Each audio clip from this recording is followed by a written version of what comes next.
Magandang araw po sa inyo mga idol at sa mga giliw ko pong tagapakinig.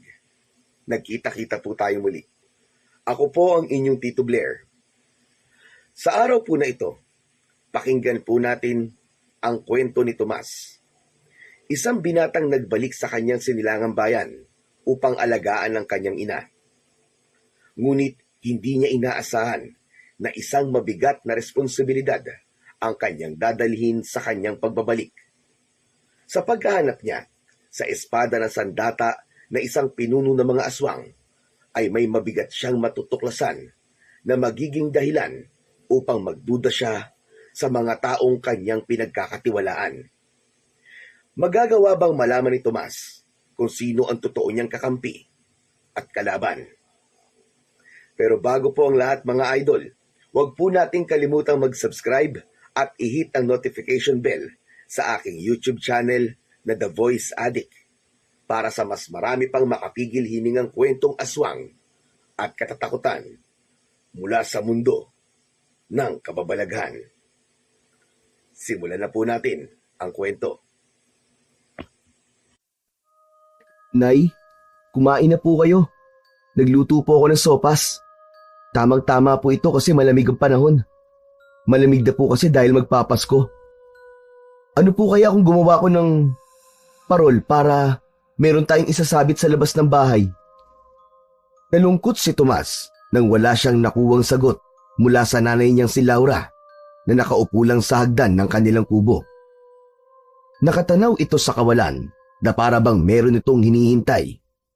Lumapit si Tomas kay Laura at hinawakan ito sa balikat. Bahagyang napaiktad si Laura. Nay, kumain na po tayo. Baka lumamig po ang sopas. Ang tatay mo, Tomas. Nasaan ang tatay mo? Kumain na lang po tayo, Nay. Tara na po. Hindi sinagot ni Tomas ang tanong ni Laura. Inilalayan niyang makatayo ang payat nitong pangangatawan. Iginiya ito papunta sa maliit nilang hapagkainan. Inilapit ni Tomas ang isang mangkok ng mainit na sopas kay Laura. Tinamihan ko po ang gatas niyan, Nay. Kaya masarap po yan. Sana'y nakuha ko po yung lasa ng pagluluto nyo. Ayokong kumain ng hindi kasabay si Arman, Tomas. Tawagin mo ang iyong ama. Baka nagugutom na siya. Nay, hindi na po natin makakasabay sa pagkain si tatay. At bakit? Nagtatampo pa rin ba siya sa akin? Dahil nagalit ako sa kanya nung nalaman ko na nagtatago siya ng pera sa sahod niya? Kausapin mo ang tatay mo, Tomas. Sabihin mo sa kanya na hindi ako galit sa kanya.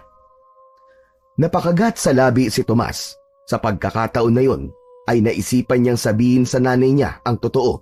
Umasa siya na babalik na ito sa katinoan kapag ginawa niya yon. Nay, wala na po si tatay. 3 taon na po siyang wala. Anong ibig mong sabihin na wala na siya? Patay na po si tatay, Nay. Kailangan niyo po yung tanggapin. Bumangon ang galit sa mukha ni Laura at itinaob ang lamesa. Tumilapon ang mga mangkok, baso at kutsara sa sahig. Mabuti na lang at wala sa kanila ang natapunan ng mainit na sopas. Huwag mong sabihin yan! Hindi siya patay! Nakikita ko siya. Nakamasid siya sa akin tuwing gabi mula sa labas ng kubo. Nakikita ko ang mga mata niya sa dilim. Alam kong si Arman yon. Natigilan si Tomas at nagulat sa biglaang pagsabog ng galit ng kanyang ina. Nakita niya ang pag-agos ng luha ni Laura sa mga pisngi nito habang patuloy na bumubulong ng mga katagang hindi niya maintindihan. Lumapit si Tomas at niyakap ito ng mahigpit kahit na nagpipilit itong kumawala. Tama na po, Nay! Tama na po! Kahit po wala na si tatay, nandito pa rin po ako. Hindi ko po kayo iiwan. Bitiwan mo ako. Si Arman ang kailangan ko. Tawagin mo siya, Tomas. Tawagin mo ang tatay mo. Baka nagugutom na siya. 5 taon na nawala noon si Tomas sa maliit nilang bayan na kung tawagin ay Agdaon. Naghanap buhay siya sa syudad upang matustusan ang pangangailangan ng kanyang ama at ina. Ngunit bumalik siya roon nang mabalitaan niyang namatay sa isang hindi kilalang sakit ang kanyang ama. Muling bumalik si Tomas sa syudad upang magtrabaho, subalit muli siyang bumalik nang mabalitaan niyang tila nawala na sa sarili ang kanyang ina dahil hindi pa rin ito matanggap ang pagkawala ng asawa nito. Isang linggo na mula nang bumalik si Tomas sa Agdahon at araw-araw na pasanin sa kanya ang pag-aalaga kay Laura. Mahirap yon para sa kanya dahil kailangan niyang magtrabaho sa isang maliit na mall sa bayan. At pag uuwi siya sa bahay, ay ang nanay naman niya ang kailangan niyang asikasuhin. Ngunit nangako siya sa sarili na hindi siya susuko. Aalagaan at iintindihin niya ang kanyang ina sa pinagdadaanan nito dahil siya lamang ang natitira nitong pamilya. Nang sumunod na araw ay nagtungo si Tomas sa sementeryo upang dalawin ang puntod ng kanyang ama na si Arman. Nagdala siya ng 2 puting kandila sa pagtungo niya roon. Nilinisan muna ni Tomas ang nicho ng kanyang ama. Inalis niya ang mga tumubong dahon sa paligid nun bago niya sinindihan ang 2 kandila. Habang nakatingin siya sa nicho, ay kinausap ni Tomas ang tatay niya na para bang buhay pa ito at nasa kanyang harapan. Napapikit siya ng umagos ang luha sa kanyang pisngi. Tay, ang hirap po. Hirap na po ako na alagaan si nanay. Parang araw-araw po, unti-unti ako nangihina. Pero hindi po ako susuko. Alam kong hindi niyo po gugustuhin na sumuko ako, itay. Tumigil siya sandali, pinunasan ang luha at muling tumingin sa lapida ng kanyang ama.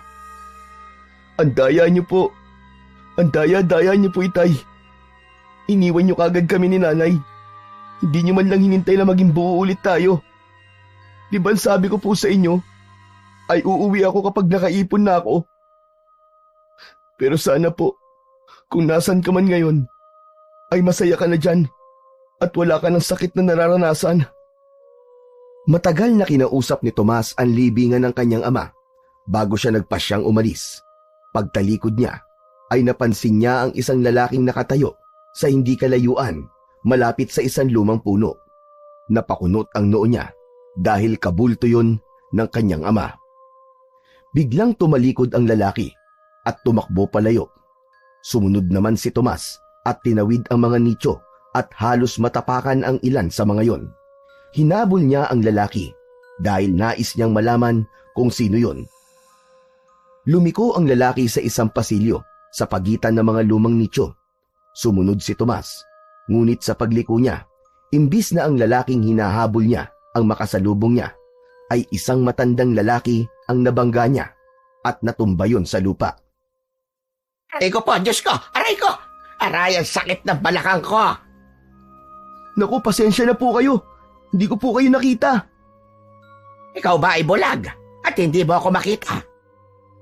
Kinuha ni Tomas ang braso ng matandang lalaki at tinulungan niya itong tumayo. Sorry na po talaga. Hindi ko po sinasadya. Ayos lang po ba kayo? Ayos lang ako. Matanda na ako pero matibay pa naman. Sandali lang. Hindi ba ikaw ang anak ni Arman at Laura? Opo, ako nga po. Ako po si Tomas. Sa pagkakatanda ko po, kayo po si Mang Siloy. Sa inyo po ako nun pinapagamot ni nanay kapag may lagnat ako o kaya naman napaglalaruan ako ng lamang lupa.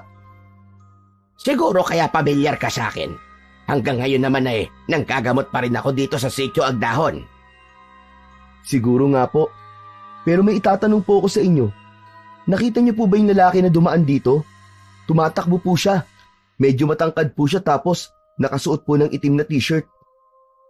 Ay nako, wala akong nakitang ganong lalaki rito. Siguro'y guni-guni mo lamang yon. Hala, sige na. Mauuna na ako. Sa susunod ay magdahan-dahan ka para hindi ka nakakabangga. Nang umalis na si Mang Siloy, ay naiwan si Tomas sa gitna ng mga nicho. Bumalik siya sa paghahanap sa lalaki, pero hindi niya na yon nakita pa.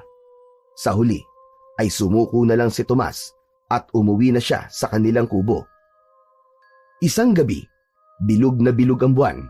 Ang liwanag nito ay nakakalat sa daan, habang si Tomas naman ay naglalakad pa uwi mula sa kanyang trabaho. Malamig ang hangin, kaya nakasuot ng lumang jacket si Tomas. Maya-maya pa ay may naramdaman si Tomas na kakaibang presensya sa kanyang likuran. Tumigil siya sandali upang makita kung merong tao roon, ngunit wala siyang nakita. May tao ba dyan? Sino yan? Walang tugon na natanggap si Tomas. Wala siyang nakita maliban sa mga anino ng mga puno at ang mga bahay na nakasarado na lahat. Napailing na lang siya at muling naglakad, at sa pagkakataong yon ay mas mabilis na. Ngunit sa bawat hakbang niya ay tila lalong lumalakas ang pakiramdam niya na meron talagang sumusunod sa kanya. Hanggang isang pag-angil ang kanyang narinig. Paglingon niya ay isang nakakatakot na nilalang na may mahahabang kuko at nanlilisik na mga mata ang biglang sumunggab sa kanya. Natumba si Tomas sa lupa at pumaibabaw ang nilalang sa kanya. Hindi siya nagpadala sa takot. Agad niyang inalala ang mga natutunan niya sa martial arts school nung siya ay nasa syudad pa. Isang malakas na suntok ang pinatama niya sa mukha ng nilalang. Nang makawala siya rito, ay tumayo siya at isang sipa naman sa mukha ng nilalang ang pinakawalan niya. Hindi ako natatakot sa iyo, halimaw ka! Sige, lumabang ka! Ang aswang ay napaatras sandali, ngunit muling sumugod kay Tomas. Pinipigilan ni Tomas ang mga matutulis na kuko nito sa pamamagitan ng maigpit na paghawak sa braso nito. Malakas niyang sinuntok sa tagiliran ang aswang. Hindi inasahan ni Tomas ang pagdating ni Mang Siloy at isa pang binata na sa tingin niya ay kaedad niya. Sinabuyan ni Mang Siloy ng asin ang nilalang. Ang binata naman na may dalang buntot ng pagi ay hinampas ang nilalang gamit yon. Galit na sumigaw ang nilalang bago yun tumakbo palayo. Nang wala na ang nilalang ay saka lumapit si Mang Siloy kay Tomas. Ayos ka lang ba, Tomas? Hindi ka ba nasaktan?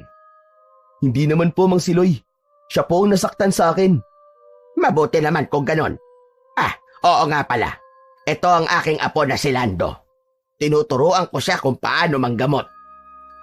Tumangulang si Lando kay Tomas na tila palaging may seryosong muka. Salamat po sa inyo. Kundi po dahil sa inyo, baka patay na po ako. Hindi ka dapat gumagala sa labas kapag ganitong bilog ang buwan. Bakit naman? Anong meron kapag bilog ang buwan? Hindi mo ba talaga alam ang nangyayari dito sa Agdahon, Tomas? Hindi po eh. Ano po bang nangyayari dito, Mang Siloy? Alam mo, tuwing bilog ang buwan dito sa Agdahon, ay sumasalakay ang mga aswang. Nambibiktima sila ng mga taong walang kamalay-malay. Halos 3 taon nang nangyayari yun dito. Bakit hindi mo alam yan? Mangyaring 5 taon din po kasi ako nawala rito. Nagtrabaho po ako sa syudad at magdadalawang linggo pa lamang simula po na makabalik ako. Pero tama po ba ang pagkakarinig ko? Aswang ang umaatake rito? Di ibig sabihin, aswang po yung umatake sa akin kanina. Tomas, isa yung aswang at isa lamang yon sa maraming aswang na nambibiktima rito tuwing bilog ang buwan. Mas malakas sila kapag bilog ang buwan. Kaya dapat ay iwasan mong lumabas kapag ganitong oras, lalo na't ganito ang buwan. Marami nang nawala at namatay sa lugar na ito dahil sa mga aswang na yan. Mabuti pa, ihahatid ka na namin. Hindi ka na dapat maglakad mag-isa ngayon. Sige, maraming salamat ulit sa inyong dalawa. Naglakad silang 3. Humupa na kahit paano ang kaba ni Tomas dahil kasama na niya si Mang Siloy at Lando. Nang makarating na sila sa bahay ni Tomas, ay humarap si Tomas kina Mang Siloy. Maraming salamat po sa paghatid sa akin. Hindi ko po alam kung paano ako makakabawi sa kabutihan ninyo. Tumangulang si Mang Siloy at umalis na ito, kasama ang apo nitong si Lando. Hinatid ni Tomas ng tanaw ang dalawa. Nang mawala na ang mga yon sa paningin niya, ay saka siya nagdesisyong pumasok na sa kanilang kubo. Pagkapasok ni Tomas sa kanilang kubo, ay agad nanlamig siya sa tumambad sa kanya. Ang kanyang mga mata ay napako sa saig kung saan nakahandusay ang katawan ng kanyang ina. Nagkalat ang dugo nito sa saig. At nalaman niya na galing yun sa malalim na hiwa sa pulso ng nanay niya.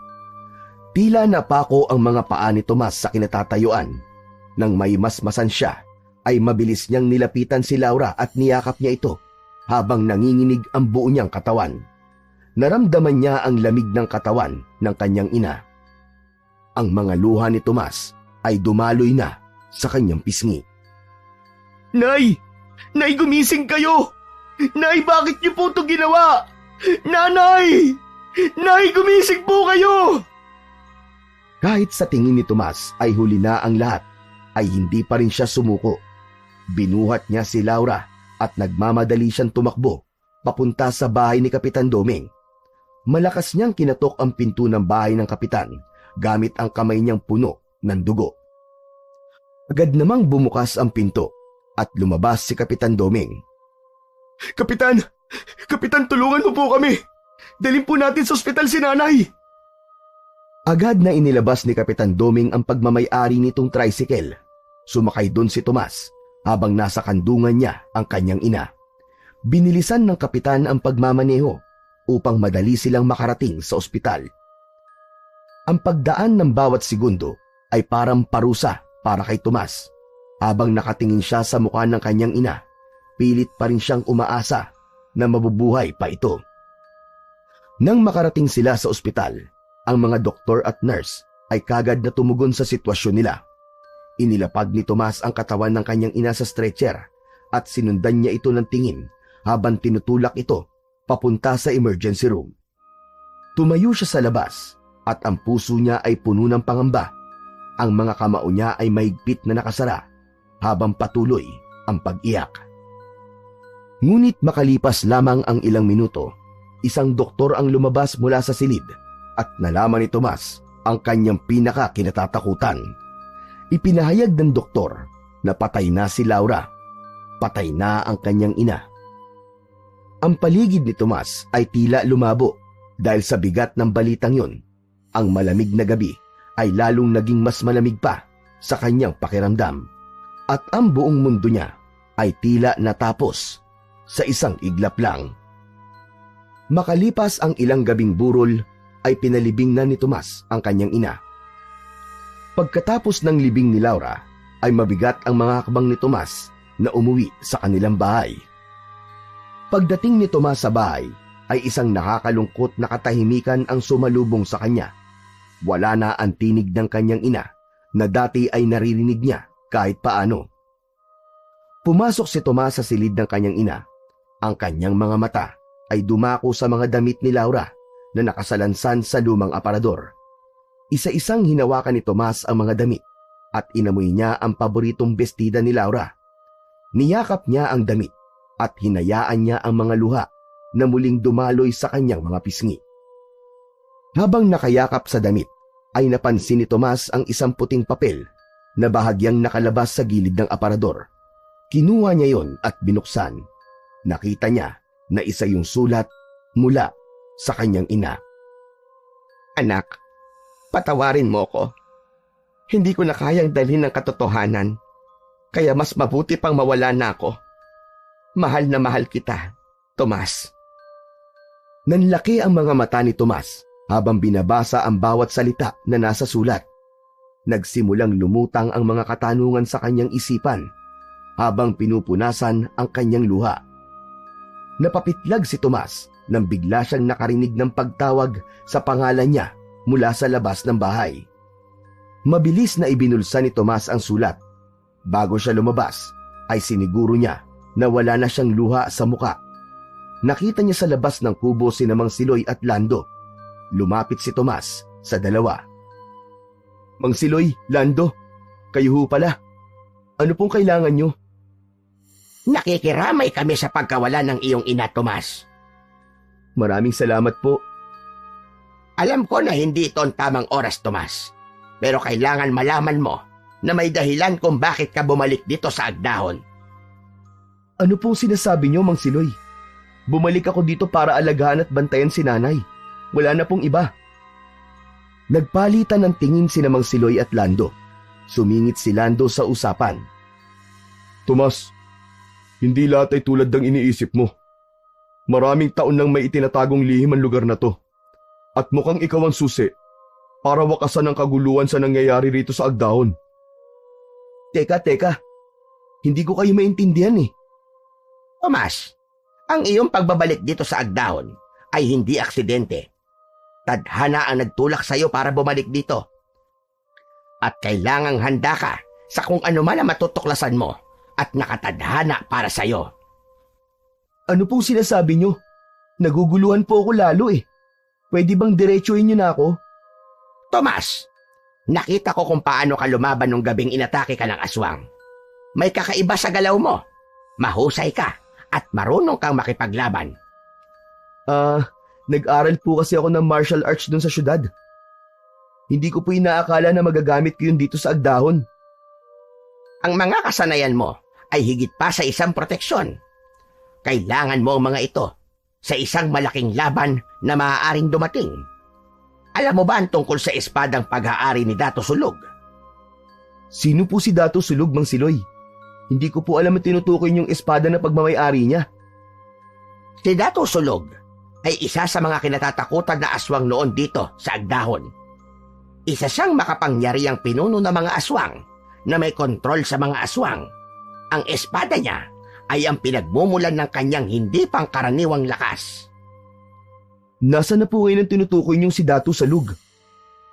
Tulong-tulong noon ng mga albularyo at antingero ng Agdahon upang alisin ang kanyang kapangyarihan. Isa yung ritual na inabot ng maraming araw. Nang nawala na ang lakas at kapangyarihan ni Dato Sulog at naging isang normal na tao na siya, ang espada niya ay naglaho kasama ng paglalaho ng kanyang lakas. Ano po nangyari sa kanya pagkatapos nun? Nabuhay siya bilang isang simpleng mamamayan at nagkaroon siya ng pagkakataong mamuhay ng tahimik at malayo sa kadiliman at kasamaan. Ngunit, nang siya'y pumanaw, isang kakaibang pangyayari ang naganap. Muling nabuhay si Dato Sulog, ngunit sa anyo ng isang iswang na mas malupit at mas puno ng puot. Ang makapangyarihan niyang espada ay muling lumitaw at ngayon ay hawak na naman niya ito. Muling bumalik ang mga alagad niyang aswang na siyang sumasalakay dito sa Agdahon tuwing bilog ang buwan. Ibig niyo po sabihin, bumalik siya para maghigante? Posible yon, Tomas. Kailangan nating hanapin ang espada upang mabawasan ang lakas niya at madali natin siyang matalo. Teka, sandali lang po. Bakit ako? Bakit kailangan ko madamay sa bagay na yan? Ano pong kinalaman ko dyan? Alam kong naguguluhan ka, Tomas. Ngunit may mga bagay na nakatadhana kahit hindi natin ginusto. Matagal na akong may panaginip na paulit-ulit. Isang lalaki ang babalik sa Agdahon. Dala ang pag-asa at ang kakayahang tapusin ang kasamaan ni Dato Sulog. Matagal ko nang hinihintay ang araw na yon. At nang makabalik ka rito, ay lumakas ang kutob ko na ikaw ang lalaking yon sa aking panaginip. Kaya nais ko na tulungan mo kami na palayain ang Agdahon mula sa takot kay Dato Sulog at sa mga alagad nitong aswang. Nako, pasensya na po, Mang Siloy. Pero hindi ko po kaya magdesisyon sa ngayon eh. Hindi ko pa po kayang magdagdag ng responsibilidad na kagaya niyan habang nasa gitna pa po ako ng pagluluksa sa pagkamatay ni nanay. Nauunawaan ko, Tomas. Bibigyan kita ng panahon para makapag-isip. Pero gusto ko ring ipaalala sa iyo na nauubos na ang oras natin. Kapag dumalas pa ang pag-atake ng mga aswang dito sa Agdahon, ay mas lalong lalakas si Dato Sulog. Kapag nagkaroon ka na ng desisyon, Tomas, ay pumunta ka lang sa kubo ko. Siguro naman tanda mo pa kung saan ako nakatira. Tumango na lamang si Tomas bilang tugon. Matapos yun, ay nagpaalam na si Mang Siloy at naglakad papalayo. Ilang minuto nang wala si Mang Siloy, ngunit nanatiling nakatayo pa rin si Tomas sa harap ng pintuan. Labis siyang naguluhan sa kung ano ang magiging desisyon niya. Mula sa kanyang bulsa ay inilabas niya ang sulat ng kanyang ina. Muli niya yung binasa at bumalik sa utak niya ang katanungan kung anong katotohanan ang naging dahilan para magpatiwakal ang kanyang ina. Isang gabi, habang mahimbing ang tulog ni Tomas, ay nagising siya dahil sa maalinsangan na panahon. Malagkit ang pakiramdam niya at parang init na init siya. Inalis niya ang kumot na nakabalot sa kanyang katawan. Babalik na sana siya sa pagtulog nang may marinig siyang babaeng umiiyak mula sa kwarto ng kanyang ina. Nagtaasan ang balahibo sa braso ni Tomas. Kahit may takot siyang naramdaman, ay bumangon pa rin siya at naglakad patungo sa kwarto ng kanyang ina. Marahan niyang binuksan ang pinto at sinanay niya ang mata niya sa dilim. Patuloy pa rin ang kalunos-lunos na pag-iyak hanggang sa naaninag ni Tomas ang isang babae na nakatayo sa isang sulok ng kwarto at napagtanto niya na yun ang pinagmumulan ng pag-iyak. Nang tuluyan ng masanay ang mga mata ni Tomas sa dilim, ay nakita niya na ang nanay niya ang babaeng umiiyak. Napatda siya at natigilan. Biglang huminto ang nanay niya sa pag-iyak at dahan-dahan na umangat ang muka at diretsong tumitig ang walang buhay nitong mga mata sa kanya. Biglang sumigaw ang multo ng nanay ni Tomas at bigla yun tumakbo papunta sa kanya. Napaatras si Tomas at nawalan siya ng balanse kaya napaupo siya sa sahig. Naramdaman niya ang malamig na kamay na sumakal sa kanyang leeg. "Tama na po, Nay! Tama na po! Tama na!" Nataranta si Tomas habang nakapikit. Sa pagmulat niya ay wala na ang multo ni Laura. Napatulala siya, hinihingal, habang muling bumalik ang katahimikan sa buong kabahayan. Napasigaw si Tomas nang biglang bumagsak mula sa dingding ang picture frame na may larawan ng kanyang ina. Tumayo siya at kinuha yun. Tumitig siya sa nakangiting larawan ni Laura. "Nay, nagtatampo po ba kayo? Dahil hindi ko na po kayo nadadalaw sa sementeryo?" Huminga siya ng malalim at pinahid ang luha sa gilid ng kanyang mga mata. Nagdesisyon si Tomas na puntahan si Laura sa sementeryo sa oras na yon. Kumuha siya ng 2 kandila at posporo, saka siya naglakad palabas ng bahay. Tumingala siya sa langit at nang nakita niyang hindi bilog ang buwan, ay nakaramdam siya ng konting ginhawa. Ibig sabihin ay walang aswang ang aatake sa gabing yun. Pagdating ni Tomas sa sementeryo, ay naglakad siya sa makipot na daan na tinatabunan ng mga damo at luma ng lapida hanggang sa narating na niya ang nicho ng kanyang ina at sa tabi nun ay ang nicho ng kanyang ama.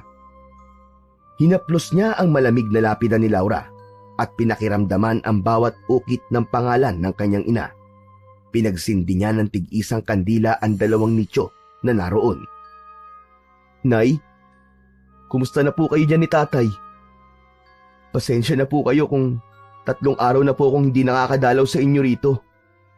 Alam ko po na nagtatampo ka sa akin, kaya nagpakita ka sa akin kanina. Sa totoo lang po, ayokong pumunta rito kasi mas lalo lang po ako nalulungkot eh."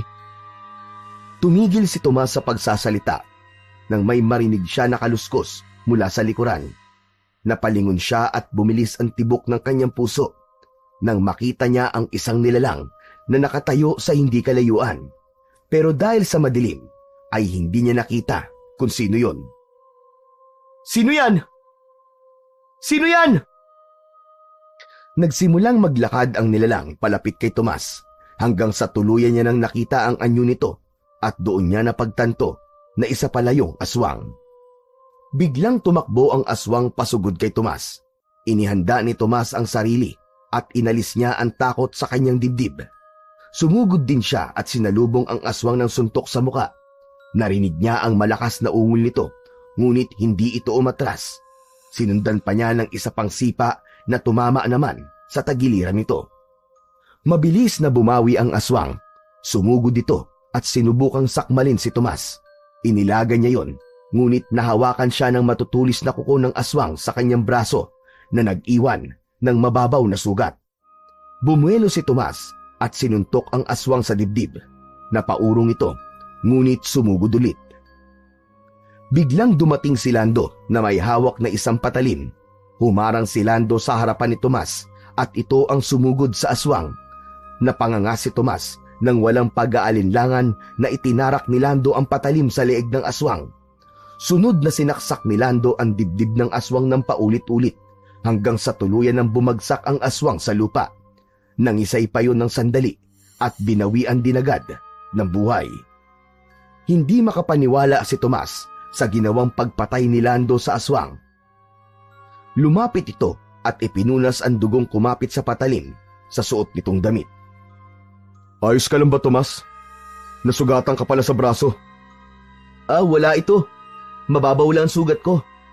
Pero, bakit mo pinatay ang aswang? Bakit? Ano man dapat gawin sa kanila? Dapat silang patayin dahil pumapatay din sila ng mga tao. Sa bagay, tama ka naman. Maraming salamat pala, Lando. Buti, malapit lang dito ang kubo namin ni Lolo Siloy. Kaya nung napadaan ako at nakita kita, ay tinulungan kagad kita. Pero, mukhang lumalakas na mga aswang. Kahit hindi bilog ang buwan, ay naglalakas loob na silang umatake. Sana'y nakapagdesisyon ka na, Tomas. Alam kong ibig mong iparating, Lando. Pero hindi pa rin ako nakakapagdesisyon hanggang sa ngayon. Sana'y naiintindihan niyo ako ni Mang Siloy. Naiintindihan kita. Pero wala na tayong oras. Palakas na ng palakas sa mga aswang. Kailangan na nating kumilos. Tahimik na tumango si Tomas habang pinupunasan ang dugong umaagos sa kanyang braso, habang ang isip niya ay naguguluhan pa rin kung tatanggapin ba niya o hindi ang mabigat na responsibilidad na naghihintay sa kanya. Kinaumagahan, habang naglalakad si Tomas papunta sa sakayan ng tricycle patungo sa bayan, ay napansin niya ang pagkukumpulan ng mga tao sa harapan ng isang kubo. Napuno siya ng kuryosidad, kaya lumapit siya roon. Sa harapan ng bahay ay may batang lalaki na umiiyak habang yakap ang isang walang buhay na katawan ng isang babae. Balot ng dugo ang damit ng bata, habang ang mga katawan nito ay nanginginig dahil sa paghagulgol.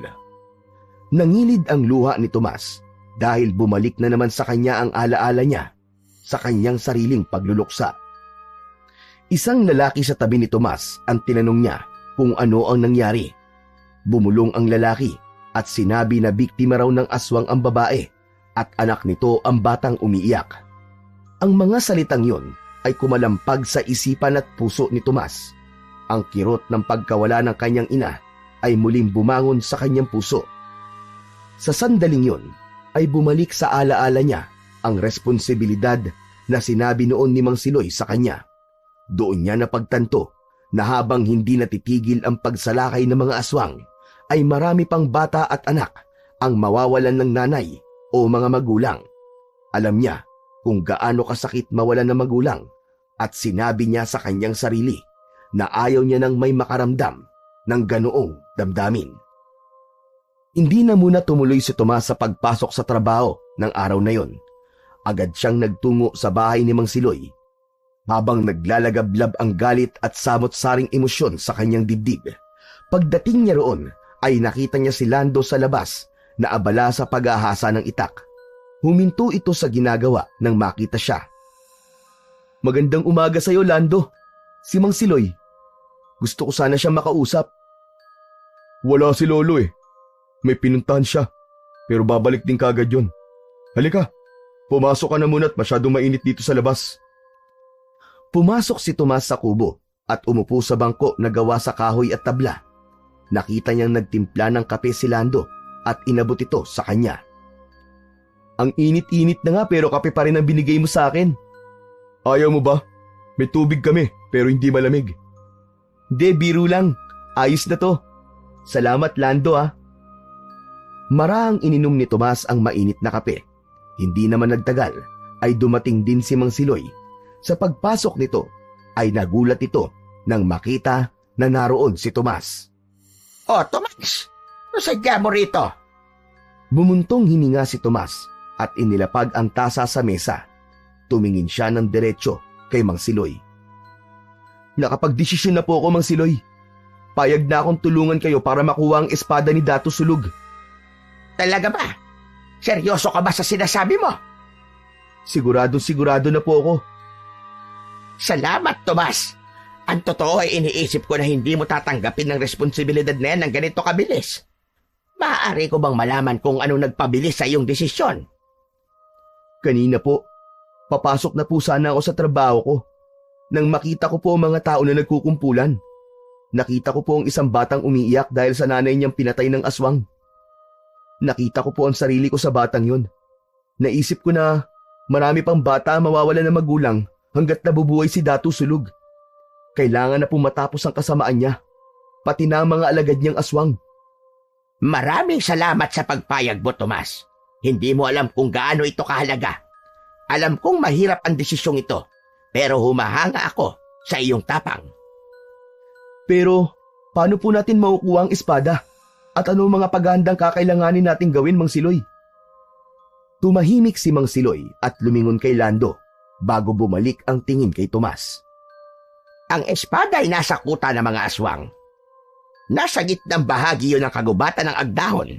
Hindi basta-basta ang pagpunta at pagpasok doon, kaya kailangan mo na matinding paghahanda. Sandali lang po. Bakit ako lang ang kailangan maghanda? Hindi ba kasama ako kayo? Tomas, matanda na ako. Mahina na ang aking katawan at kung sasama pa ako sa iyo ay magiging pabigat lamang ako. Hindi ko na kayang humarap sa mga halimaw tulad ng dati. Pero huwag kang mag-alala. Kasama mo si Lando. Sasamahan kanya at tutulungan kanya sa laban. Huwag ka mag-alala, Tomas. Matagal na akong inihanda ni Lolo sa bagay na to. Kailangan mong magsanay sa pakikipaglaban gamit ang mga espesyal na sandata tulad ng buntot ng pagi at itak. Ito ang mga armas na makapagbibigay sa iyo ng laban sa mga aswang. Kailan po tayo magsisimula? Ngayong gabi, magsisimula ang iyong pagsasanay. Tumango si Tomas at sa pagkakataon na yon ay puno na siya ng determinasyon na tapusin na ang kasamaan ni Datu Sulog. Pagsapit ng gabi ay bumalik si Tomas sa bahay ni Mang Siloy para sa kanyang pagsasanay. Agad na sinimulan ni Tomas at Mang Siloy ang matinding pagsasanay na yon. Sa isang malawak na bakuran sa likod ng bahay ni Mang Siloy nila ginawa ang naturang pagsasanay. Inabot ni Mang Siloy ang buntot ng pagi kay Tomas. Tomas, ang buntot ng pagi ay hindi lang basta isang sandata. Galit na galit sila dyan dahil alam nila na malaki ang magagawa niyang pinsala sa kanila. May espesyal itong kapangyarihan na nakakapinsala sa mga aswang.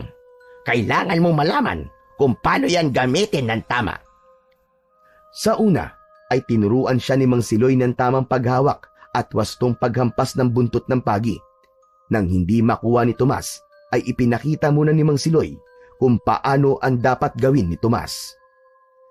Sundan mo ang galaw ko. Iikot mo ang pulso mo ng ganito at ihampas mo ng may puwersa. Sinubukan ni Tomas na ulitin ang galaw na ipinakita ni Mang Siloy sa kanya. Unti-unti ay natutunan niya kung paano yun makokontrol at magagamit sa malapitan at malayuang pakikipaglaban. Tinuruan din siya ni Mang Siloy ng mga kombinasyon ng pag-atake at pagdepensa. Pagkalipas lamang ng ilang oras, ay paggamit naman ng itak ang itinuro ni Mang Siloy kay Tomas. Ngayon naman, gamit ang itak. Subukan mong pagsamahin ang bilis at lakas mo, Tomas. Kinuha ni Tomas ang itak at huminga ng malalim. Sinimulan niya ang pag-atake gamit yon habang iniisip niya na merong aswang sa kanyang harapan. Maya-maya lang ay sabay niya nang ginamit ang itak at ang buntot ng pagi. Madaling araw na nang matapos ang pagsasanay ni Tomas at bago siya umuwi ay ibinigay ni Mang Siloy sa kanya ang itak at buntot ng pagi upang kahit nasa bahay siya ay makakapag-ensayo siya. Sinabi rin ni Mang Siloy na kapag handa na si Tomas ay magsabi lang siya rito. Nang mga sumunod na araw sa sariling bakuran ni Tomas ay nagpatuloy siya sa pagsasanay. Paulit-ulit niyang ginawa ang mga taktika at galaw na itinuro sa kanya ni Mang Siloy. Sa bawat hampas ng itak at buntot ng pagi ay ramdam niya ang bigat ng responsibilidad na nasa kanyang balikat. Ngunit kasabay nun ay ang pakiramdam ni Tomas ang paglaki ng tiwala niya sa sariling kakayahan sa pakikipaglaban. Hanggang sa paglipas pa ng mga araw ay nararamdaman ni Tomas na handa na siyang harapin si Datu Sulog at ang mga alagad nitong mga aswang. At sa pagkakataong yun ay inihanda na ni Tomas ang sarili sa darating na laban na alam niyang magpapalaya sa buong agdahon sa takot. Nang sumunod na araw ay nagtungo si Tomas sa kubo ni Mang Siloy.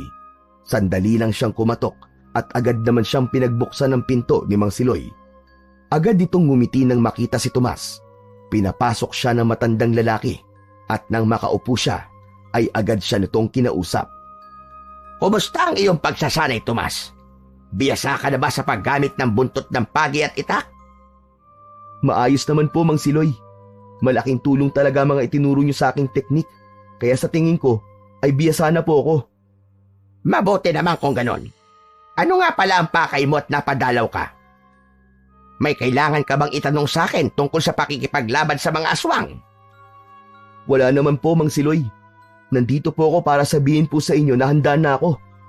Handa na po ako magtungo sa kuta ng mga aswang upang kunin ang espada ni Datu Salug. Abay, magandang balita yan, Tomas. Sa wakas, ito na simula ng pagwakas ng takot ng mga tao rito sa Agdahon. Alam kong ikaw ang lalaking nakita ko sa aking panaginip noon. Alam kong ikaw ang magtatapos sa paghahari ng kasamaan ni Datu Sulog dito sa ating lugar. Kailan po ako magtutungo sa kuta, Mang Siloy? Kung kailan mo nais, Tomas, walang problema sa akin, kahit kailan. Pero mas maganda kung sa lalong madaling panahon. Bukas po, Mang Siloy. Tama ka. Ang ganitong bagay po ay hindi na dapat pinatatagal pa. Baka kapag pinatagal pa natin to, ay mas lalong lumakas ang mga aswang at mahirapan na tayong labanan sila. Tumango si Mang Siloy. Sandali yung tumayo at lumapit sa isang lumang baul. Binuksan ni Tayon at mula roon ay inilabas nito ang isang lumang mapa. Inilatag yun ni Mang Siloy sa lamesang nasa gitna nila. Ito ang mapa ng gubat dito sa Agdahon. Narito, dito mismo, nandyan ang kuta ng mga aswang. Matatagpuan yon sa gitna ng kagubatan. Hindi magiging madali ang paglalakbay mo. Pero huwag kang mag-alala dahil sasamahan ka naman ni Lando. Sasabihin ko sa kanya kagad ang plano natin. Alam ko na mahirap ito, pero may tiwala ako sa iyo, Tomas. Magtatagumpay tayo dahil tayo ay nasa panig ng kabutihan. At may tiwala rin po ako sa inyo, Mang Siloy. Talagang ngayon ko napagtanto na may dahilan kung bakit tayo nagkakilala. Habang tinitignan ni Tomas ang mapa, ay naramdaman niya na mas lumalim ang determinasyon sa kanyang dibdib na magtagumpay. Ang kanyang mga kamay ay mahigpit na nakakuyong at alam niyang ang susunod na akbang niya ay siyang magdadala sa kanila sa isang labanan na magpapasya sa kinabukasan ng Agdahon. Pag-alis ni Tomas sa bahay ni Mang Siloy, ay tinahak niya ang daan patungo sa maliit na simbahan ng Agdahon. Ang lumang simbahan na yari sa kahoy at bato ay tahimik at may kalumaan na. Ngunit nagbigay yun ng kakaibang kapayapaan kay Tomas nang pumasok siya roon. Lumuhod si Tomas sa harap ng altar. Nagsindi siya ng kandila at nagdasal ng taimtim. Ang mga mata niya ay nakapikit at ang mga kamay niya ay mahigpit na magkadikit. Diyos ko, bigyan niyo po ako ng lakas at tapang sa darating na laban ko sa mga aswang. Gabayan niyo po ako at huwag niyo po akong pababayaan. Naniniwala po ako na kasama ko po kayo sa laban na ito, Panginoon. Nang matapos ang kanyang pagdarasal, ay dahan-dahan siyang tumayo at umupo sa mahabang upuan sa unahan. Nanatili pa ron si Tomas ng ilang minuto. Kung siya lang ang masusunod, ay ayaw niya nang umalis doon dahil sa kapayapaan na kanyang naramdaman habang naroon siya. Maya-maya lang ay nagdesisyon nang umalis ng simbahan si Tomas, ngunit hindi pa rin siya umuwi sa bahay niya.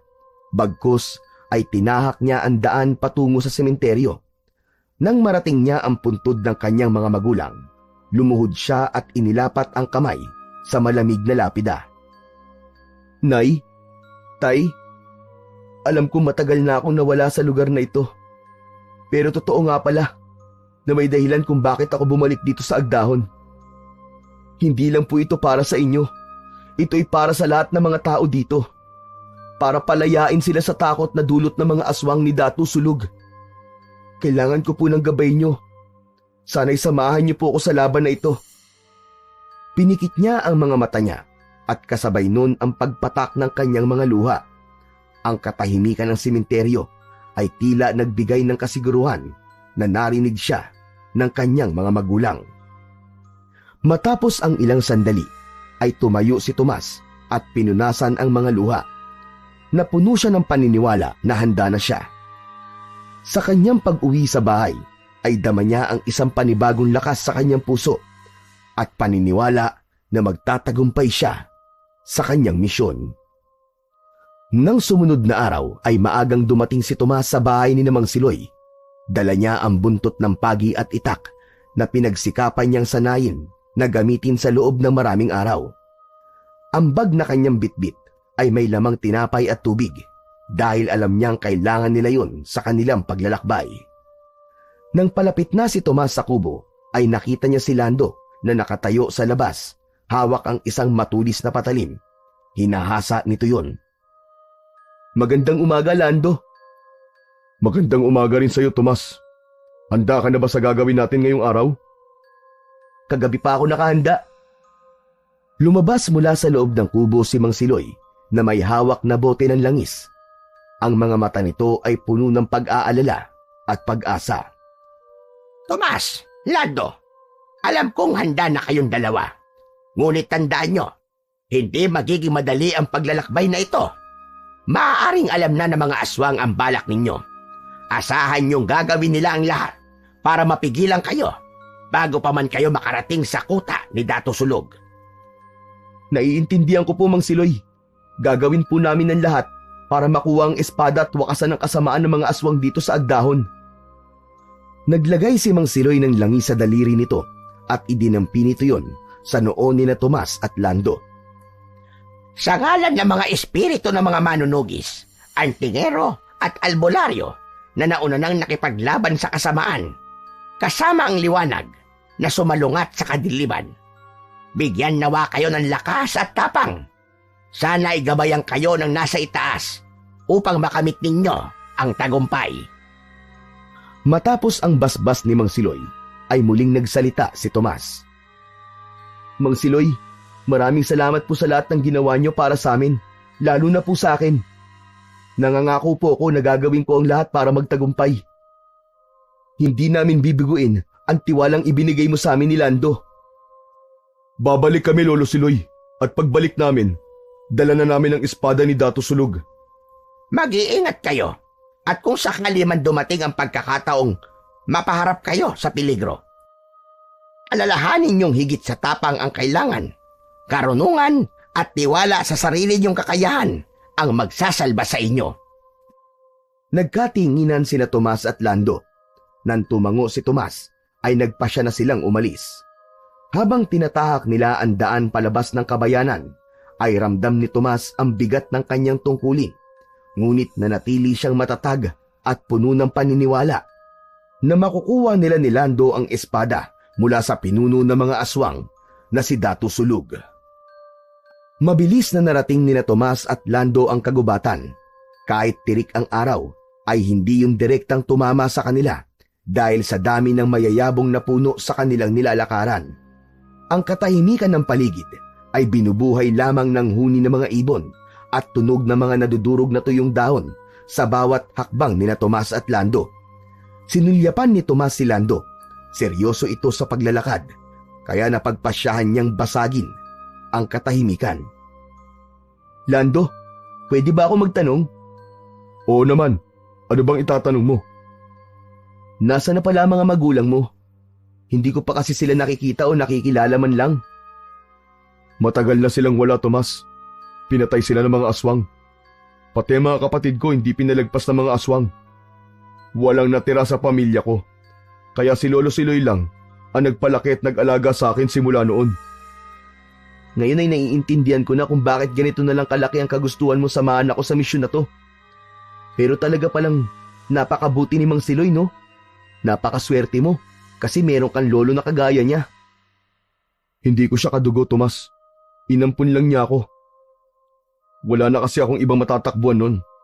Pero kahit hindi kami magkadugo, itinuring niya akong tunay na apo. Hindi ko alam na hindi pala kayo magkadugo. Pero mas lalo akong humanga kay Mang Siloy ngayon. Yun ang tunay na kabutihan. Ang mag-alaga kahit hindi mo naman kadugo o hindi mo obligasyon na gawin yun. Nang marating nila ang isang lugar na mas maraming puno, ay tumigil muna sila upang magpahinga. Ibinaba ni Tomas ang kanyang bag at kumuha ng tinapay at tubig. Umupo sila sa lilim ng isang puno at nagsimulang kumain. Alam mo, simula bata pa lang ako, sinasanay na ako ni Mang Siloy para maging albularyo. Sinimulan niya akong turuan sa mga orasyon at pag-aaral sa mga halamang gamot. Sabi niya, darating ang panahon, nakakailanganin ulit ng agdahon ng isang albularyo kapag nawala na siya. Mabuti yun, Lando. Importante na hindi mawala ng albularyo ang agdahon, lalo na sa panahong ito na maraming tao ang hindi kaya magpagamot sa ospital. Isa pa, naniniwala rin ako na may mga karamdaman na hindi kayang pagalingin ng mga doktor. Sandaling natahimik si Lando, tila nag-iisip ng malalim. Tinitigan nito ang hawak na tinapay at bumuntong ng hininga. Tomas, pwede ba magtanong? Bakit ka nagtiwala kagad kay Lolo Siloy? Hindi ko rin alam, Lando eh. Siguro dahil naging magaan kagad ang loob ko sa kanya nung iniligtas niya ako sa aswang. Isa pa, habang nakikilala ko siya, ay lalo ko nakikita ang kabutihan ng hangarin niya. Ewan ko, hindi ko rin talaga may paliwanag na maayos. Siguro nga, sadyang may mga bagay na nararamdaman mo lang, kahit wala kang konkretong dahilan. Isang mahabang katahimikan ang namayani pagkatapos ng sagot na yon ni Tomas. Napansin niya ang biglaang pag-iba ng timpla ni Lando. Tila may gusto pa yung sabihin, ngunit hindi nito maibulalas. Lando, may gusto ka bang sabihin? Wala Tomas. Pasensya na. Tara na, maglakad na ulit tayo. Kailangan natin makarating sa kuta bukas ng umaga. Tiningnan ni Tomas si Lando nang may pag-aalala, ngunit tumango na lamang siya. Nagkaroon siya ng pakiramdam na may tinatago si Lando. Tumayo na sila at ipinagpatuloy ang paglalakbay. Inabot na ng gabi sina Tomas at Lando sa kanilang paglalakad. Mas tinalasan ni Tomas ang pakiramdam dahil sa hinala niya na may mga aswang na nag-aabang sa kanila at naghihintay lamang ng pagkakataon na umatake. Sa paglalakad nila ay may nakita sila na isang maliit na kuweba. Nagdesisyon sila na doon sila magpapalipas na magdamag dahil masyadong mapanganib kung itutuloy nila ang paglalakbay ng ganoong oras. Pumasok sina Tomas at Lando sa kuweba. Nagbigay yon ng sapat na silungan mula sa malamig na ihip ng hangin ng gabing yun. Inayos nila ang kanilang mga dala. Umupo si Tomas at inuunat niya ang kanyang mga binti na medyo masakit na dahil sa ilang oras nilang paglalakad. Lando, malayo pa ba tayo sa kuta ng mga aswang? Malapit-lapit na tayo, Tomas. Kung maaga tayo magigising at magpapatuloy bukas, ay aabutin natin ang kuta sa pagsikat ng araw. Kailangan lang natin maging maingat. Mas mabuti pa sigurong matulog na tayo para maaga tayo magising bukas. Humiga na ang dalawa at ginawa nilang unan ang kanilang mga bag. Bago pumikit, ay taimtim na nagdasal si Tomas sa kaligtasan nila ni Lando. Matapos yun, ay pumikit na siya at pinilit na makatulog upang makabawi ng lakas. Hindi nagtagal ay narinig na ni Tomas ang paghilik ni Lando, na tanda ng pagkapagod nito sa mahabang lakad na ginawa nila. Maya-maya pa ay nakatulog na rin si Tomas. Ngunit makalipas lamang ang ilang sandali ay nagising si Tomas dahil sa marahang pag-alog ni Lando sa kanya. Tomas! Tomas, gising! Magsasalita sana si Tomas upang magtanong, pero mabilis na tinakpan ni Lando ang kanyang bibig at sinenyasan siyang tumahimik. Itinuro ni Lando ang labas ng kuweba. Nang alisin ni Lando ang kamay sa bibig ni Tomas, ay dahan-dahan siyang tumingin sa labas. Sa labas ng kuweba ay nakita ni Tomas ang isang anino na gumagalaw sa pagitan ng mga puno. Isa yung aswang na matangkad at payat. Ang mga mata nun ay pula at kumikislap habang sinusuri ang paligid. Ang dila ay humahaba na akala mo ay isang ahas. Tila meron yung hinahanap at nagkaroon si Tomas ng hinala na sila ni Lando ang hinahanap ng aswang. Mabilis na kinuha ni Tomas ang kanyang itak at si Lando naman ay inilabas ang patalim nito. Nagkatinginan silang dalawa at tumango sa isa't isa bilang hudyat na handa na silang lumabas. Marahan silang lumabas ng kuweba. Ang aswang ay hindi agad nakahalata sa kanila. Mula sa likuran ay isang mabilis na hampas ng itak ni Tomas ang dumapo sa likod ng aswang na yon. Napaigik ito at bago pa yon makalaban ay inundayan ito ni Lando ng patalim sa leeg. Nagpupumiglas ang aswang, ngunit sa pagtutulungan nila Tomas at Lando ay tuluyan nila yung napabagsak sa lupa nang wala ng buhay. Wala naman palang kwenta ang isang to, hindi man lang tayo pinagpawisan. Kapwa natigilan sina Tomas at Lando nang mapansin nila ang mga kumikislap na pares ng mga mata sa paligid. Ang mga aswang ay unti-unting lumitaw mula sa kadiliman at naglalakad na parang mga gutom na halimaw. Naku po, Diyos ko! Ang dami nila! Hindi pa tapos to, Tomas. Maghanda ka. Napalunok si Tomas at tumango. Mabilis siyang tumakbo pabalik sa loob ng kuweba at kinuha ang buntot ng pagi. Agad siyang lumabas ng kuweba at sa pagkakataon na yon ay napapalibutan na sila ng mga aswang. Sabay-sabay na umangil at sumigaw ang mga aswang na nagdulot ng kilabot kay Tomas. Sa isang iglap, sumugod ang mga aswang. Hindi nagpadala sa kaba si Tomas at agad niyang hinampas ng buntot ng pagi ang unang aswang na umatake sa kanya. Nakita niya kung paano gumuwit sa balat ng aswang ang buntot ng pagi. Tumilamsik ang dugo nito at ang aswang ay bumagsak sa lupa habang nangingisay sa labis na sakit. Nakita ni Tomas si Lando na nakikipagpambuno sa isang aswang. Mabilis na tinulungan ni Tomas si Lando. Sinaksak niya ang aswang sa tagiliran gamit ang itak. Nang mabitiwan ng aswang si Lando, ay ginilitan niya yon sa leeg. Isang aswang ang mabilis na lumapit mula sa likuran ni Tomas, pero naramdaman niya yon, kaya mabilis siyang nakaiwas sa pag-atake nun. Hinampas niya yon ng buntot ng pagi, sabay saksak ng itak sa dibdib nito. Tomas, sa kaliwa mo! Agad na umiwas si Tomas at nakita ang tatlong aswang na papalapit sa kanila. Nagsanib puwersa sina Tomas at Lando sa pag-atake. Si Lando ay sumipa sa tiyan ng isa at sabay nilang tinapos ang dalawa sa pamamagitan ng magkasunod na pag-atake. Ngunit hindi rin nakaligtas sa kapahamakan ang dalawa dahil 4 na aswang ang sumugod sa kanila na naging dahilan para masugatan sila ng mga kalmot at kagat ng mga yon. Ganun pa man, hindi nawala ang tapang sa kanilang dalawa at mas lalo pa silang nag-alab sa pakikipaglaban. Makalipas ang mahabang oras ng labanan, isa-isa nang bumagsak ang mga aswang sa lupa hanggang sa tuluyan ng maubos ang mga yon. Humihingal sina Tomas at Lando na nakatayo sa gitna ng mga bangkay ng mga aswang. Ang kagubatan ay bumalik sa katahimikan. Ang husay mo, Tomas.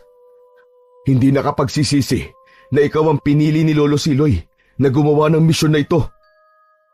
Maraming salamat, Lando. Ikaw rin. Mahusay ka rin makipaglaban. Muling bumalik ang dalawa sa loob ng kuweba nang masiguro nila na ligtas na sila. Bumalik sila sa pagpapahinga dahil alam nila na kailangan nila yon, lalo na't wala silang ideya kung anong panganib at pagsubok pa ang sasalubong sa kanila kapag narating na nila ang kuta ng mga aswang. Pagsapit ng umaga ay naunang nagising si Tomas kay Lando.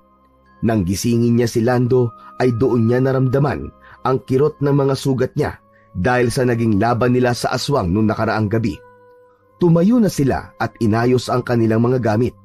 Bago sila muling magpatuloy sa paglalakad ay kumain muna sila ng tinapay at uminom ng tubig para kahit paano ay makabawi sila ng lakas. Habang kumakain ay hindi naiwasan ni Tomas na isipin ang agdahon. Bakit parang ang lalim yata ng iniisip mo, Tomas? Iniisip ko lang kung ano na kaya nangyayari sa agdahon habang wala tayo. Nangangamba ko na baka may pag-atake na namang naganap kagabi roon. Naisip ko rin yung kagabi. Pero sa tingin ko ay wala tayong dapat na ipag-alala dahil naroon naman si Lolo Siloy. Sigurado ako na kung meron man pag-ataking mangyayari, ay lalaban si Lolo Siloy sa kanila. Pero sana ay walang aswang na umatake kagabi. Hindi bale, kapag nakuha na natin ang espada ni Dato Sulog, ay malaki na ang magiging laban natin sa mga aswang. Mas madali natin silang matatalo at mauubos. Matapos nilang kumain, ay nagsimula na ulit sila sa kanilang paglalakbay. Makalipas ang ilang oras, ay narating na nila ang kuta ng mga aswang. Nagtago muna sila sa isang malaking bato upang tingnan kung marami ba silang makakalaban doon. Ngunit mas malakas ang loob ni Tomas dahil umaga at naniniwala siya na mahina ang mga aswang kapag merong araw. Ang kuta ng mga aswang ay tila isang maliit na baryo. Meron doong mga kubol na halatang luma na at ang iba ay sira-sira na. Nakapagtataka, bakit tila walang aswang o tao sa kuta na to, Lando? Kaya nga eh. Pero baka napatay na natin sila kagabi. Ang dami nating napatay, Tomas. Baka yun na lang ang natitira sa kanila. Ewan ko pero parang masama ang kutob ko. Masyadong tahimik. Ang katahimikan na ganito ay madalas na may nagtatago na mas malaking panganib. Tara na, hanapin na natin ang espada ni Dato Sulog. Sa tingin ko, magandang pagkakataon ito. Dahil sa tingin ko, ay mukhang walang aswang ngayon sa kuta. Kahit may pangamba, ay nagtungo pa rin sina Tomas at Lando sa mismong kuta. Sa pinakagitna ay natagpuan nila ang pinakamalaking kubo doon. Lumapit silang dalawa roon habang maigpit ang hawak ni Tomas sa buntot ng pagi upang kung sakaling merong biglang umatake sa kanila ay handa siya. Pagpasok nila sa loob ng kubo ay bumungad sa kanila ang isang altar na may mga bungo at buto. Sa paligid nun ay merong mga upos na kandila at sa gitna ay isang kakaibang espada na kasing itim ng gabi ang hawakan. Nang sabihin ni Lando na yun na ang espada ni Dato Sulog, ay lumapit silang dalawa roon. Tomas, nasa harapan mo na ang espada ni Dato Sulog. Kunin mo na, bago pa may dumating na mga aswang. Teka, kinakabahan ako, Lando. Parang may mangyayaring masama. Hindi kaya isa tong patibong? Hindi mo ba naiisip? Malagang espadang to kay Dato Sulog, tapos iiwanan lang nila rito nang walang kahit isang bantay? Wala na tayong oras para magduda, Tomas. Kailangan mo nang kunin ng espada bago may dumating. Huwag mo nang sayangin pa ang pagkakataong ito. Napatitig si Tomas sa espada. May malamig na hangin ang dumaan sa mukha niya na naging dahilan para tumaas ang balahibo niya sa braso. Sa huli ay nagdesisyon siyang sundin si Lando. Habang dahan-dahang inaabot ni Tomas ang espada, naramdaman niya ang kakaibang enerhiya na humihila sa kamay niya. Nang mahawakan niya ang espada, ay parang may dumaloy na kuryente mula sa espada na mabilis na naglakbay sa lahat ng parte ng kanyang katawan. Napapikit si Tomas at sa isang iglap ay bumaha ang mga imahe sa kanyang utak. Nakita ni Tomas ang kanyang ama. Ang mga mata nito ay pulang-pula at ang mga ngipin ay matutulis. Hawak nito ang isang espada. Galit na galit itong umaangil. Ang sumunod na imahe ay isang lalaking nakatalikod na gumagawa ng orasyon habang pinapalibutan ng mga ito ng aswang. Sunod na nakita niya ay isang malagim na eksena, ang pagkamatay ng kanyang ama na tila pinahirapan muna bago tuluyang bumagsak sa lupa. Napabalikwa si Tomas at nabitiwan ng espada. Habol niya ang kanyang hininga. Tagaktak ng pawis ang buo niyang muka at ang buong katawan niya ay nanginginig. Tomas, ano nangyari? Ayos ka lang ba? May mga nakita ako. Ano nakita mo? Nakita ko ang aking ama. Hawak niya ang espada. Pero nagtataka ako kung bakit isa siyang aswang. Tapos may isang lalaki na nakatalikod habang gumagawa ng orasyon. Nakita ko rin ang pagkamatay ng tatay ko. Hindi ko alam kung bakit ko nakita ang mga yon at anong ibig sabihin nun, Lando. Hindi agad nakapagsalita si Lando. Matiim itong nakatingin kay Tomas. Yun lang ba nakita mo? Si Lolo Siloy, nakita mo rin ba siya? Hindi ko siya nakita. Bakit mo na itanong yun, Lando? Dapat ko bang makita si Mang Siloy? Sa mga imaheng nakita ko nang hawakan ko ang espada? Wala naman. Hindi ko rin alam. Pero kunin mo na ang espada at umalis na tayo rito. Delikado kung magtatagal pa tayo. Nagdalawang isip si Tomas, ngunit tumango siya. Hinawakan niyang muli ang espada at sa pagkakataong yun ay wala nang kakaibang nangyari. Ang mga imahe ay nawala na at nanumbalik na ang kanyang normal na pakiramdam. Nagmadali silang lumabas ng kubol at sinuri ang paligid. Walang senyales na merong ibang tao roon bukod sa kanilang dalawa. Walang sino man ang humarang sa kanila. Inasahan ni Tomas na makakaharap nila si Dato Sulug, ngunit hindi yun nangyari. Nang makalayo na sila sa kuta, ay doon lamang sila huminto sa pagtakbo at naglakad na lamang sila. Hindi pa rin makapaniwala si Tomas na hawak na niya ang espada ni Dato Sulug at napakadali lang nila yung nakuha. Bakit ganun? Wala man lang nagtangkang pigilan tayo. Parang iniwan na ng mga aswang ang kuta nila, Lando. Hindi ko alam, Tomas. Pero magpasalamat na lang tayo at nakuha mo na ang espada. Tama ka, Lando. Sigurado ko na matutuwa si Mang Siloy kapag ibinigay natin to sa kanya. Habang naglalakad sina Tomas at Lando palabas ng kagubatan, ay hindi maitago ni Tomas ang kanyang kasiyahan. Ang ngiti sa kanyang mga labi ay tila hindi maalis, at sa tuwing titignan niya ang espada na hawak-hawak niya, ay mas lalo niyang nararamdaman ang tagumpay na kanilang nakamit. Hindi pa rin ako makapaniwala, Lando. Nakuha natin ang espada ni Dato Salug nang walang kahirap-hirap. Akala ko talaga nung una mahihirapan tayo, pero napakadali lang natin to nakuha. Nilingon niya si Lando na tahimik na naglalakad sa tabi niya. Napansin niya na tila malalim ang iniisip nito, na para bang hindi nito narinig ang sinabi niya. Lando, may iniisip ka ba? Bakit parang napakatahimik mo? Pagod lang, Tomas. Isang araw na tayo naglalakad. Pero masaya rin ako na nakuha na natin ang espada. At sana, ito na ang simula ng pagbabalik ng kapayapaan sa Agdahon. Tama ka, Lando. Malapit na natin makamit ang kapayapaan na yun. Hindi na sinagot ni Lando ang sinabing yun ni Tomas. Kahit na sinabi ni Lando na pagod ito, ay medyo nabahala pa rin si Tomas para sa kasama. Pinilit na lamang niyang alisin ang agam-agam at nagpatuloy sila sa paglalakad. Makalipas ang ilang oras, ay inabot na sila ng gabi sa daan, kaya napagpasyahan nilang magpahinga muna sa ilalim ng isang matandang puno na may malalapad na dahon. Parang delikado na dito tayo matutulog. Baka may aswang na umatake habang tulog tayo, Lando. Tama ka, Tomas. Pero ikaw na muna matulog, habang ako naman ang magbabantay. Sige, Lando. Pero kapag inanto ka na, gisingin mo lang ako, ha. Ako naman ang magbabantay para makapagpahinga ka rin. Pumwesto na ng higa si Tomas at nang ipikit niya ang kanyang mga mata, ay doon niya naramdaman ang labis na pagod nang dahil sa walang tigil nilang paglalakad. Ang malamig na hangin ng gabing yon ay tila yumakap sa kanya habang unti-unti siyang nahulog sa malalim na pagkakahimbing. Tiwala si Tomas na matulog dahil alam niya na nakabantay sa kanya si Lando. Sa muling paggising ni Tomas ay umaga na. Masakit na sa balat ang sinag ng araw na tumatama sa kanya. Nag-alala siya para kay Lando dahil hindi man lang siya nito ginising.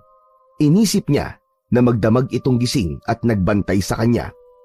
Sa pagtayo ni Tomas ay doon niya napagtanto na wala sa tabi o kahit sa malapit si Lando. Bagya siyang nakaramdam ng kaba. Luminga siya sa paligid sa pag-asang makikita niya si Lando, pero bigo siya. Ang mas nakakabahala kay Tomas ay nang mapagtanto niya na wala rin ang espada ni Dato Sulug na dapat ay nasa tabi nila. Agad siyang naglakad at sinimulang hanapin si Lando sa paligid, ngunit walang bakas ni Lando o ng espada. Pabilis ng pabilis ang tibok ng puso ni Tomas habang sinusuyod niya ang paligid. Isang kutob ang bumalot sa kanya at yun ay baka ninakaw ni Lando ang espada. Agad siyang nagdesisyon na bumalik sa kubo ni Mang Siloy upang magtanong at humingi ng tulong. Habang naglalakad siya, ay pilit niyang inalis sa isip niya na baka ninakaw ni Lando ang espada dahil wala siyang nakitang dahilan upang gawin yun ni Lando. Dahil sa halos tumakbo na si Tomas ay mabilis siyang nakalabas ng gubat. Pagdating niya sa kubo ni Mang Siloy ay pawisan at habol niya ang paghinga. Kumatok siya ng paulit-ulit sa nakasaradong pinto at hindi nagtagal ay bumukas yun at bumungad sa kanya si Mang Siloy. Tomas, ay nakabalik ka na. Kumusta ang pagkuha niyo ni Lando sa espada? Teka, nasaan ang apo ko? Si Lando po. Wala po ba siya rito? Abay, wala pa. Kaya nga tinatanong ko siya sa'yo dahil kayo magkasama. May nangyari bang hindi maganda? May nangyari bang masama kay Lando? Hindi po ako sigurado pero Mang Siloy, nawawala po si Lando at ang espada. Hindi ko po alam kung saan siya pumunta o kung ano nangyari sa kanya. Ano ka ba? Paano nangyari na hindi mo alam kung nasan si Lando at ang espada? Nagtagumpay po kami sa pagkuha ng espada sa kuta ng mga aswang. Tapos kagabi po, nagdesisyon po kami magpahinga. Habang natutulog ako, ay si Lando nagbabantay sa akin. Tapos kanina po paggising ko, wala na po siya sa tabi ko. Wala na rin po ang espada. May hinala po ako na baka ninakaw po ni Lando ang espada. Bakit naman tatangay ni Lando ang espada? Kilala ko ang batang yon. Hindi siya gagawa ng ganong kalokohan. Hindi ko po alam, Mang Siloy. Hindi ko na rin po alam ang iisipin ko. Pero baka may umatake sa amin habang natutulog ako. Baka po, dinakip si Lando ng mga aswang kasama ang espada. Biglang nagbago ang ekspresyon ni Mang Siloy. Nagdilim ang mukha nito at nang muli ito nagsalita ay pagalit na ang tono. Imposible yon, Tomas. Kung may umatake sa kanya, sigurado magigising ka. Nasa kamay mo na ang espada. Bakit pinabayaan mong mawala pa? Patawad po, Mang Siloy. Hindi ko inaasahan na gagawin yun ni Lando. Pero hindi ko pa rin po lumos maisip na gagawin yun ni Lando. Kahit isang araw lang kami magkasama, ay hindi ko naisip na may ganun siyang plano. Ano po ang gagawin natin ngayon? Tumahimik si Mang Siloy at pinilit na huminahon. Maya-maya pa ay nagpakawala ito ng malalim na paghinga. Kailangan nating mahanap si Lando. Kung ninakaw niya man ang espada, dapat malaman natin kung bakit. At dapat natin siyang maparusahan. Sa ginawa niya ay nilagay niya lalo sa peligro ang agdahon.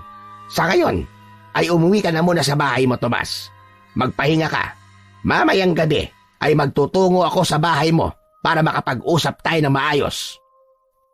Puno ng pagsisisi at pagkapahiya na nagpaalam si Tomas kay Mang Siloy. Ang buong akala niya ay dala niya ang espada niya sa paglabas niya ng gubat, pero nagkamali siya. Habang naglalakad siya pauwi sa kanyang bahay, ay pilit siyang naghahanap ng sagot kung bakit nanakawin ni Lando ang espada ni Dato Sulog. Pagsapit ng gabi, habang kumakain si Tomas, ay patuloy siya sa pag-iisip sa mga nangyari. Magulo pa rin ang isip niya kung ninakaw nga ba talaga ni Lando ang espada. Sa gitna ng kanyang pag-iisip ay bigla na lang may kumatok sa pinto. Inakala niya na si Mang Siloy yun dahil ayon dito ay magpupunta ito sa bahay niya upang makapag-usap sila. Tumayo siya at binuksan ang pinto. Laking gulat niya nang makitang si Lando ang naroon at hawak nito ang espada. Bago ka mag-isip ng kung ano-ano, papasukin mo muna ako, Tomas. Marami kang dapat na malaman. Hindi nakapagsalita si Tomas sa gulat. Ganun pa man ay pinapasok pa rin niya si Lando at isinara ang pinto. Iniabot ni Lando ang espada kay Tomas at sinabi nito sa kanya na siya talaga ang dapat na humawak nun. Maraming salamat at ibinalik mo na tong espada sa akin, Lando. Pero ano ba talaga nangyari? Bakit nawala ka at kasama mo pa ang espada? Aaminin ko. Balak ko sanang nakawin ng espada at sirain yan. Pero nagbago ang isip ko. Sa tingin ko, dapat mo nang malaman ang totoo, Tomas. Dapat nang matapos ang kasamaan ni Mang Siloy. Teka, anong ibig mo sabihin? Anong kasamaan ni Mang Siloy? Hindi kita maintindihan, Lando. Hinaplos ni Lando ang kanyang noo. Tila hindi nito alam kung paano sisimulan ang sasabihin nito. Ang totoo, Hindi masama si Datu Sulog. Isa siyang mabuting aswang na tumutulong sa mga tao sa agdahon noon para labanan ng mga masasamang aswang. Pero si Mang Siloy, siya ang tunay na gahaman. Nilaso niya ang isipan ng mga antingero at albularyo. Sinabi niya na dapat mawala ang kapangyarihan ni Datu Sulog dahil aswang pa rin ito at darating ang panahon na papatay at papatay pa rin ito ng mga tao. Naging ordinaryong tao si Datu Sulog nang mawala sa kanya ang kapangyarihan niya. At si Datu Sulog, siya ang tatay mo nang naging tao na siya. Napasinghap si Tomas at biglang lumabo ang kanyang paningin dahil sa luha. Hindi niya alam kung maniniwala ba siya sa kanyang narinig. Hindi. Hindi aswang ang tatay ko, Lando. Hindi aswang ang tatay ko! Aswang talaga siya, Tomas. Pero isa siyang mabuting aswang. Hindi ka ba nagtaka kung bakit ikaw ang pinakuha ni Mang Siloy ng espada sa kuta ng mga aswang? Dahil wala nang ibang makakakuha ng espada ni Datu Sulog kundi ikaw lamang, Tomas. Dahil ikaw ay may dugong nagmula sa kanya. Kapag napunta kay Mang Siloy ang espada, gagamitin niya ito sa kasamaan. Siya ang dahilan kung bakit namatay ang tatay mo. Kinulang niya ang tatay mo at kinuha ang kapangyarihan nito. Kaya nagagawa niyang utusan ng mga aswang na sumalakay sa agdahon. Tila pinagsukluban ng langit at lupa si Tomas. Hindi siya makapaniwala sa mga revelasyon ni Lando. Puno ng galit at sakit ang kanyang dibdib at sa kauna-unahang pagkakataon na pagtanto niya na ang kanilang totoong kalaban ay isang tao na nagpapanggap na kakampi. Kung ganun, kapag napunta kay Mang Siloy ang espada ng tatay ko, ay makukumpleto na ang kapangyarihan niya? Tama, Tomas. Kailangan nating harapin si Mang Siloy. Patawarin mo ako kung di ko kagad sinabi sa iyo ang lahat. Natatakot din kasi ako kay Mang Siloy eh. Alam ko kung anong pwede niyang gawin. Pero napagtanto ko na mas nakakatakot kung wala akong gagawin at hahayaan ko na lamang si Mang Siloy na gumawa ng masama. Sa gitna ng pag-uusap ni na Tomas at Lando, ay kapwa sila nagulat nang marinig nila ang boses ni Mang Siloy sa labas. Tomas! Tomas, nandito na ako! Nandiyan ka ba sa loob? Nagkatinginan sina Tomas at Lando. Mahigpit na hinawakan ni Tomas ang espada. Sa tinginan lang nila Lando ay alam na nila ang gagawin. Nagtungo si Tomas sa pinto at binuksan yon. Sa paglabas niya ay nakita niya ang gulat sa mukha ni Mang Siloy nang makita nito na dala niya ang espada. Tomas! Nasa iyo na pala ang espada. Ano nangyari? Tinitigan lamang ni Tomas si Mang Siloy nang hindi sumasagot. Mas lalong nagulat si Mang Siloy nang lumabas na rin si Lando at tumayo sa tabi ni Tomas. Alam na ni Tomas ang lahat, Mang Siloy. Hindi na siya mabubulag sa mga kasinungalingan mo. Tomas! Kung ano man ang sinabi sa'yo ni Lando, ay huwag mong paniwalaan. Madali ka, ibigay mo na sa akin ang espada para masira ko na yan at wala na magagamit si Datu Sulog. Hindi ko ibibigay sa iyo ang espada, Mang Siloy. Alam ko na ang lahat. Ikaw ang pumatay sa tatay ko. Nagbago ang ekspresyon ni Mang Siloy. Sumeryoso ito at maya-maya lang ay isang malakas na halakhak ang pinakawalan nito. Wala na nga siguro ako magagawa kasi naniwala ka na sa mga sinabi ni Lando, Tomas. Bakit? Bakit mo pinatay ang tatay ko? Dahil mas mahal siya ng mga tao kahit na isa siyang aswang. Samantalang ako na isang albularyo na nagpapakahirap para gamutin sila ay hindi nakikita ang aking kabutihan. Kung ayaw mong ibigay ang espada sa akin, kukunin ko to sa'yo. Dahan-dahang nagbago ang anyo ni Mang Siloy. Ang kanyang balat ay kumulubot at ang mga mata niya ay naging pula. Ang kanyang mga kuko ay naging matatalim at sa isang iglap ay tuluyan ng naging aswang si Mang Siloy. Alam ni Tomas na kaya naging aswang si Mang Siloy ay dahil dala nito ang kapangyarihan ng kanyang ama. Ano ang pakiramdam na ang kapangyarihan ng iyong tatay na nasa akin ang papatay sa iyo, Tomas? Agad na sumugod si Mang Siloy. Inihanda ni Tomas ang sarili at mas sumigpit ang hawak niya sa espada. Iniwasan niya ang unang pag-atake ni Mang Siloy.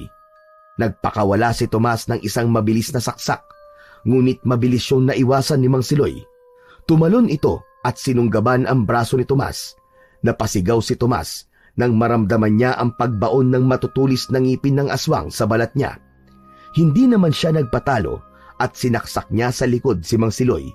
Pinakawalan si Tomas nito at umatras ng bahagya si Mang Siloy habang nanlilisik ang mga mata. Nagtagpo ang kanilang mga mata. Ang mga mata ni Tomas ay puno ng tapang at puot, samantalang ang kay Mang Siloy naman ay nag-aapoy sa kasakiman. Muling sumugod si Mang Siloy na parang isang mabangis na hayop. Iniumang nito ang matutulis nitong kuko at muling naiwasan yun ni Tomas. Yumuko siya at nang lumapit si Mang Siloy ay ibinaon niya ang espada sa tiyan nito. Kahit sugatan na ay tila ayaw pa rin sumuko ni Mang Siloy. Sa muli nitong pagsugod ay mas mabilis na ito. Nagawa nitong sakmalin si Tomas habang ang isa nitong kamay ay pilit na inaabot ang espada kay Tomas. Malakas na tinaga ni Tomas ang isang kamay ni Mang Siloy.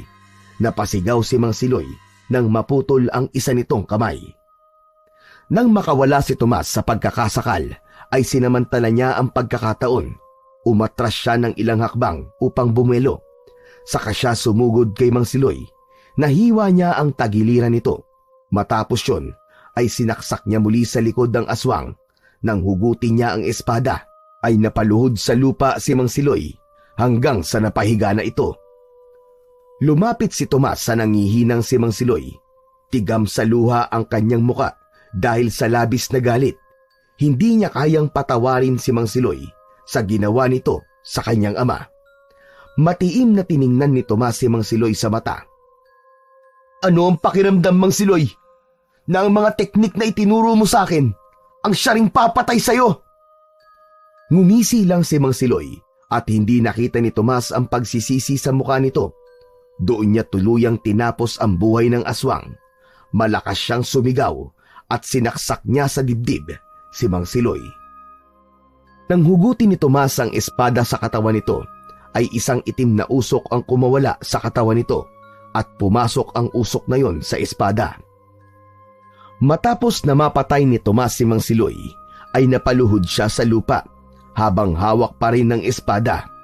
Patuloy siyang lumuha, ngunit ang luhang yun ay may kasamang kasiyahan sapagkat nagawa niya ng ipaghiganti ang kamatayan ng kanyang ama. Sa kabila ng kamatayan ni Mang Siloy, ay may ilan pa ring aswang na nananatiling banta sa agdahon. Ginamit ni Tomas ang espada ng kanyang ama upang ipagtanggol ang mga tao laban sa mga aswang na tulad ng ginawa noon ni Dato Sulog. Naging matalik na magkaibigan sina Tomas at Lando. Magkasama nilang hinarap ang mga natitirang aswang sa agdahon. Nang tuluyang mawala ang mga aswang, ibinalik ni Tomas ang espada sa kuta ng kanyang ama. Ngunit nangako siya sa kanyang sarili na kapag dumating ang pagkakataon na kailangan niya ulit yung gamitin, ay babalikan niya yon doon at muli niyang gagamitin ang espada ng kanyang ama laban sa kasamaan.